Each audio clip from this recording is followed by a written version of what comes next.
Hello YouTube, Max right here. And story from the Wall Street Journal here that a leaked Trump draft order would expand religious rights and could allow denial of service to gays. So what this is there are currently laws in the books which says you are not allowed to discriminate based on a handful of protected, I think there are 7 of them, this could be broader than that, but there are a handful of protected things that you're not allowed to discriminate on. Sexual orientation is one, and a few other bits and pieces like that. I pretty much disagree with 99% of people having this argument on both sides. So I wanted to kind of clarify this. I would say this is just. I think this will be an even bigger shitstorm than the immigration one, if this is what it's reporting to be, which is 50-50 at this point. The media lies so much, you don't know what to take as real and what is not. But let's just take this for face value, because I do want to talk about it. I want to get out in front of it a little bit if it does come to pass that he does sign executive order down this vein. So let's just go through both sides of the argument. One side is, yes, it's wrong to discriminate, and so therefore we're going to make it illegal to discriminate. That's the left's position. But they want to choose what it's okay to discriminate against and what it is not okay to discriminate against. I'll give you an example of this. So there was the bakery that refused to make the gay wedding cake, and the left went up in arms. And I think this law could have even been as a reaction to that instance. And they're saying, no, that's not a valid reason to discriminate. You're not allowed to choose your customers on that basis, who you choose to do business with. You're making a bad decision. I'm going to make that decision for you. And so you have to let them be your customer.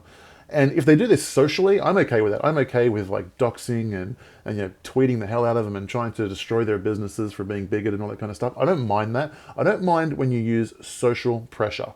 But the moment you break over and cross the barrier and go into violence and you call in bomb threats, or you use the violence of the state to force people to do what they don't want to do, that's when I have a real problem with it, and I think it's straight up immoral.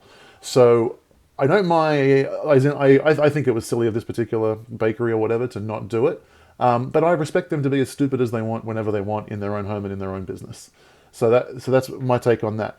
Now, the left unfortunately does not apply this rule equally. So I remember Michael Moore was doing a tour. He released some new video or something, or a new book, whatever it was. He was doing a tour, going from town to town to town, doing his little screenings and his little book signings and whatever he does.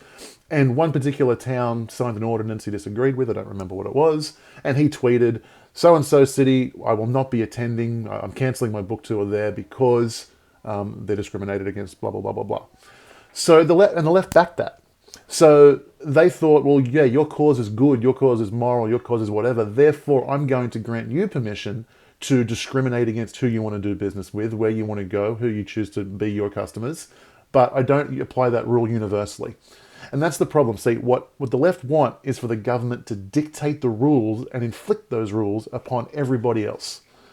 And that's immoral. See, what the conservative position is and what the libertarian position is that we don't want the government to make the rules. We want every single individual to make their own rules.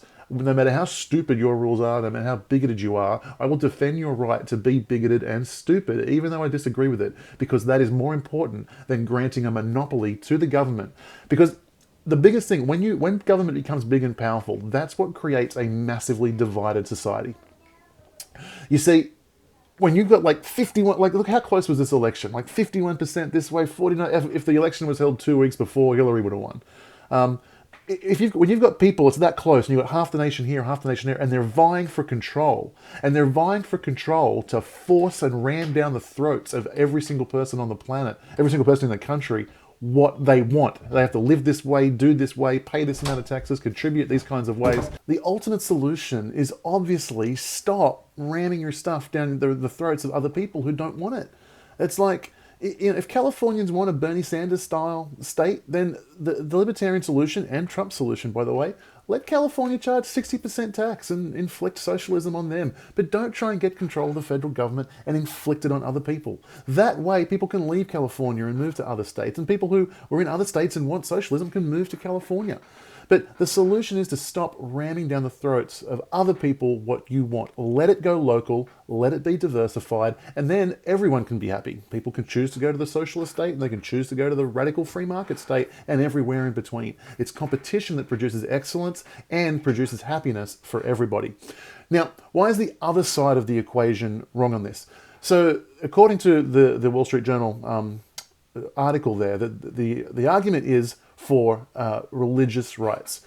People have a religious right to not serve the people that they find offensive or not in conform with their views. So let's say that the bakery that didn't want to create the gay wedding cake, they're wrong. It's not a religious rights issue. They're dead wrong on this. Religious right is a subset of another issue, because if you hang your hat on the religious right issue, what you're saying is religious people are allowed to discriminate, atheists are not allowed to discriminate. That's discriminating against religion, the religion of atheism, or the lack of religion of atheism.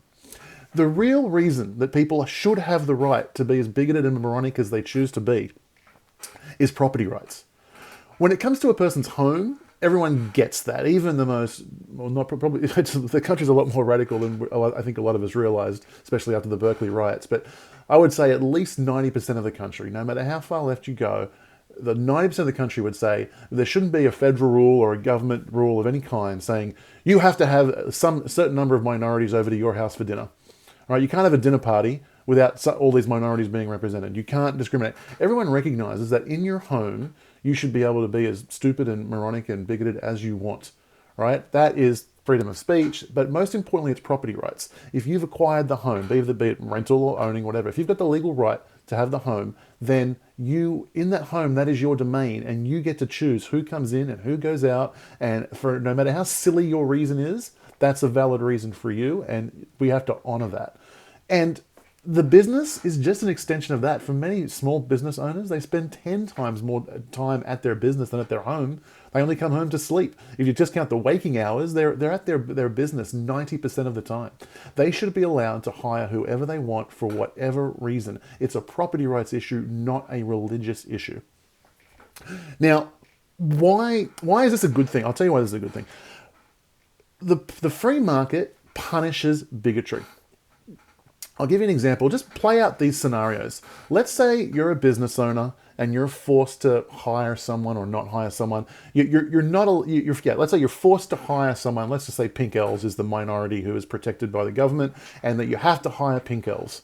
Well, okay, you've got some pink elves on your staff. You don't like being at work. You're annoyed at work. You've got to share your workspace with pink elves. Okay. When your business goes bankrupt, what's going to happen? What goes on in your mindset? Well, people, by nature, they take whatever excuse they can to make things not their fault. So, I had to hire a pink elf. That's why my business is bankrupt. It was those damn pink elves who took over government, ran this law down my throat that I had to hire pink elves. It was their fault. I hate pink elves. I still hate pink elves. And this just proved my case. Pink elves suck. Compare that to the situation where you stood back and allowed that person to be as bigoted as they want against pink elves.